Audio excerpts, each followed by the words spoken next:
ഇന്ന് നമുക്ക് വീട്ടിൽ ഗസ്റ്റൊക്കെ ഉണ്ടാകുന്ന സമയത്തൊക്കെ നല്ല ടേസ്റ്റിലും പുതുമയിലും അതുപോലെ തന്നെ കാണാൻ നല്ല ഭംഗിയിലൊക്കെ അടിപൊളിയായിട്ട് സെർവ് ചെയ്യാൻ പറ്റുന്ന നല്ലൊരു ഗ്രീൻ ചിക്കൻ്റെ റെസിപ്പിയാണ് കേട്ടോ. ഈ ഒരു റെസിപ്പി ഈ ഒരു രീതിയിൽ ചെയ്തിട്ടില്ലെങ്കിൽ ഒന്ന് ചെയ്ത് നോക്കണേ, ഇഷ്ടമാവുമെന്ന് വിചാരിക്കുന്നു. ഇതിന് വേണ്ടിയിട്ട് ഒരു ചെറിയ ഫുൾ ചിക്കനാണ് കേട്ടോ എടുത്തിട്ടുള്ളത്. നമുക്കിത് ഹാഫായിട്ട് വേണമെങ്കിലും അല്ലെങ്കിൽ ചെറിയ പീസിലൊക്കെ വേണമെങ്കിൽ ട്രൈ ചെയ്ത് നോക്കാം കേട്ടോ. ഇതുപോലെ നന്നായിട്ട് കഴുകി വൃത്തിയാക്കി എടുത്തതിന് ശേഷം ചെറുതായിട്ടൊന്ന് എല്ലാ ഭാഗത്തും വരയൊക്കെ ഇട്ടിട്ടൊന്ന് മാറ്റി വെക്കാം.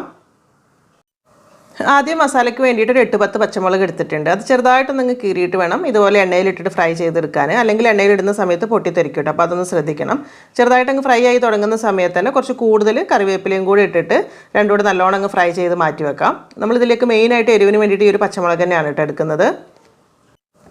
ഇനി ഇത് അരച്ചെടുക്കാനായിട്ട് മിക്സിഡ് ജാറിലേക്ക് ഇട്ട് കൊടുക്കുക. അതിൻ്റെ കൂടെ തന്നെ കുറച്ച് ഇഞ്ചി, വെളുത്തുള്ളി, ചെറിയ ഉള്ളി ഇട്ട് എല്ലാം കുറഞ്ഞ അളവിൽ തന്നെ മതിയാകും.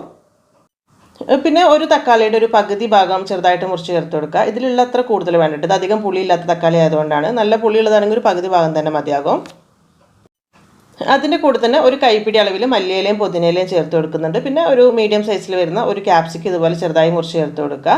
ഒരു ടീസ്പൂൺ വലിയ ജീരകവും ഒരു 1/4 ടീസ്പൂൺ ചെറിയ ജീരകം കേട്ടോ. ചെറിയ ജീരകം ചെറിയൊരളവിൽ മാത്രം മതിയാവും. പിന്നെ ഒരു ഇത്തിരി ലെമൺ ജ്യൂസ് ചേർത്ത് കൊടുക്കുക. നമ്മൾ തക്കാളി ചേർക്കുന്നതിന് ഇപ്പോൾ തൈരുണ്ട്, അപ്പോൾ അതുകൊണ്ട് പാകത്തിനുള്ളത് മതി. അധികം പുളിയില്ലാത്ത ഒരു 3 ടേബിൾ സ്പൂൺ തൈരാണ് എടുത്തിട്ടുള്ളത്. നല്ല പുളിയുള്ളതാണെങ്കിൽ 2 സ്പൂണൊക്കെ തന്നെ മതിയാകും. പിന്നെ ഒരു മാഗി ക്യൂബ് കയ്യിലുണ്ടെങ്കിൽ അതോടെ ചേർത്ത് കൊടുത്ത് എല്ലാം കൂടെ നല്ല ഫൈനായിട്ട് പേസ്റ്റ് ആക്കി എടുക്കുന്നുണ്ട്. ഈ ഒരു രീതിയിൽ പേസ്റ്റ് ആക്കിയിട്ട് നമ്മൾ ഏതൊരു പാത്രത്തിലാണോ ഇത് റെഡിയാക്കുന്നതെന്ന് അതിലേക്ക് തന്നെ അങ്ങ് ചേർത്ത് കൊടുക്കുക. അതിൻ്റെ കൂടെ തന്നെ പാകത്തിനുള്ളൊരു 1.5 ടീസ്പൂൺ അളവിൽ ഉപ്പൂടെ ഇട്ട് കൊടുക്കുന്നുണ്ട്. കുറച്ച് കുരുമുളക് പൊടി ചേർത്ത് കൊടുക്കുക. പിന്നെ അറബിക് സ്പൈസ് മസാല ഉണ്ടല്ലോ, മന്തി കപ്സിക്കൊക്കെ എടുക്കുന്ന ഏതെങ്കിലും 1 ടേബിൾ സ്പൂൺ കേട്ടോ, അല്ലെങ്കിൽ കുറച്ച് ഗരം മസാലപ്പൊടി ഇട്ട് കൊടുക്കുക. പിന്നെ ഒരു 2 നുള്ളു മാത്രം മഞ്ഞൾപ്പൊടി കൂടുതൽ വേണ്ട. അത് കഴിഞ്ഞിട്ട് നമ്മൾ ആദ്യം പച്ചമുളകൊക്കെ ഫ്രൈ ചെയ്ത ഓയിൽ ഉണ്ടല്ലോ, അതിൽ നിന്നൊരു 3 ടേബിൾ സ്പൂൺ ഈ സമയത്ത് ഒഴിച്ചു കൊടുത്തിട്ട് എല്ലാം കൂടെ നല്ലോണം മിക്സ് ആക്കി എടുക്കാം. ഈ സമയത്ത് ടേസ്റ്റ് നോക്കിയിട്ട് ഉപ്പും പുളിയൊക്കെ കുറവുണ്ടെങ്കിൽ ആവശ്യത്തിനുള്ള ചേർത്ത് കൊടുക്കുക. എന്നിട്ട് നമ്മൾ ആദ്യം വരഞ്ഞ് മാറ്റി വെച്ചിട്ടുള്ള ആ ഒരു ചിക്കൻ ഇതിലേക്ക് ഇട്ടിട്ട് എല്ലാ ഭാഗത്തേക്കും നല്ലോണം മസാല തേച്ച് പിടിപ്പിച്ചെടുക്കണേ. കുറച്ച് മസാല കൂടുതലുണ്ടാവും, അത്ര തന്നെ നമുക്ക് ആവശ്യമുണ്ട് കേട്ടോ ലാസ്റ്റിലേക്കൊക്കെ. എന്നിട്ട് ഇത് റെസ്റ്റ് ചെയ്യാൻ വേണ്ടി ചുരുങ്ങിയത് 2-3 മണിക്കൂറെങ്കിലും വെക്കണം കേട്ടോ. പെട്ടെന്ന് മസാല തേച്ചിട്ട് ഉണ്ടാക്കിയെടുക്കരുത്, അത്ര ടേസ്റ്റ് ഉണ്ടാവില്ല. കുറച്ച് കൂടുതൽ സമയം തന്നെ ഫ്രിഡ്ജിലേക്ക് മാറ്റി വെക്കാം.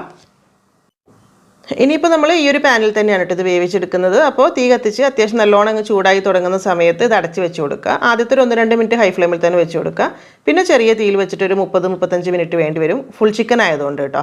ചെറിയ പീസൊക്കെ ആണെങ്കിൽ പെട്ടെന്ന് തന്നെ നമ്മൾ സാധാരണ ചിക്കൻ വേവുന്ന സമയം കൊണ്ട് തന്നെ ആയി കിട്ടിക്കോളും.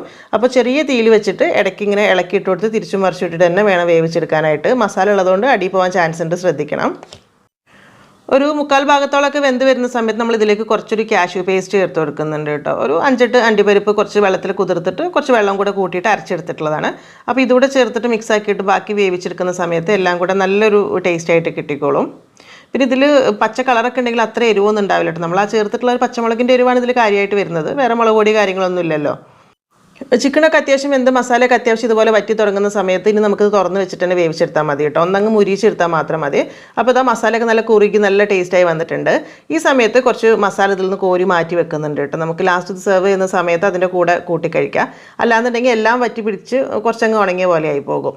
പിന്നെ ഒരു കാര്യം കൂടി കേട്ടോ, നമ്മൾ ഇതുപോലെ ചിക്കനൊക്കെ റെഡിയാക്കുന്ന സമയത്ത് കൂടുതൽ നല്ല അടി കട്ടിയുള്ള പാത്രം തന്നെ എടുക്കണേ. നോൺ സ്റ്റിക്ക് പാനൊക്കെ ആണെങ്കിൽ എന്തായാലും നല്ലതായിരിക്കും, കാരണം അല്ലെങ്കിൽ ഇങ്ങനെ അടി പിടിക്കുന്ന ഒരു പ്രശ്നം വരും. ഇഞ്ചി വെളുത്തുള്ളി കാര്യങ്ങളൊക്കെ ഉള്ളതുകൊണ്ട് തന്നെ അപ്പോൾ ഇങ്ങനെ ഇളക്കിയിട്ട് കൊടുത്താലും മതിയാവും. ഇപ്പോൾ ഇത് അത്യാവശ്യം നല്ലോണം ഇങ്ങനെ മുരിഞ്ഞ് വരുന്നുണ്ട്. ഈ സമയത്ത് ഒരു 1 ടേബിൾ സ്പൂൺ ഓയിൽ അല്ലെങ്കിൽ ബട്ടർ എന്തെങ്കിലും ഒന്ന് ചേർത്ത് കൊടുക്കണം. അങ്ങനെ ആകുമ്പോൾ ചിക്കൻ ഒന്നുകൂടെ അങ്ങ് മുരിഞ്ഞ് കിട്ടും കേട്ടോ. അത് മസാല ഒന്നും അടി പിടിക്കാത്ത രീതിയിലുള്ള ഈ ഒരു രീതിയിലൊക്കെ തന്നെ മതിയാകും.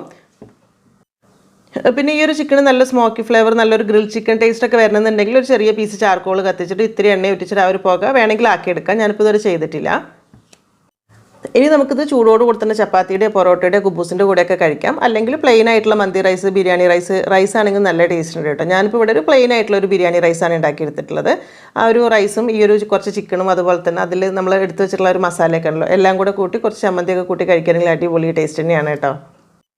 ശരിക്കും പറഞ്ഞാൽ വളരെ സിമ്പിളായിട്ടുള്ള റെസിപ്പി തന്നെയാണ് കേട്ടോ. അപ്പോൾ വീട്ടിൽ ഗസ്റ്റൊക്കെ ഉണ്ടാകുന്ന സമയത്തൊക്കെ എന്തെങ്കിലും ഒരു പുതുമയിലൊക്കെ ചെയ്യണമെന്നൊക്കെ ഉണ്ടെങ്കിൽ തീർച്ചയായിട്ടും ചെയ്ത് വെക്കാൻ പറ്റുന്ന ഈ ഒരു റെസിപ്പി നിങ്ങൾക്ക് ഇഷ്ടമായിട്ടുണ്ടെങ്കിൽ വീഡിയോ ഒന്ന് ലൈക്ക് ചെയ്യാനും ഷെയർ ചെയ്ത് സപ്പോർട്ട് ചെയ്യാനും കൂടെ മറക്കരുത്. അപ്പോൾ ഇനി എന്തായാലും എന്നത്തെ പോലെ തന്നെ നല്ല നല്ല റെസിപ്പീസായിട്ട് നമുക്ക് പുതിയ വീഡിയോയിൽ കാണാം. താങ്ക്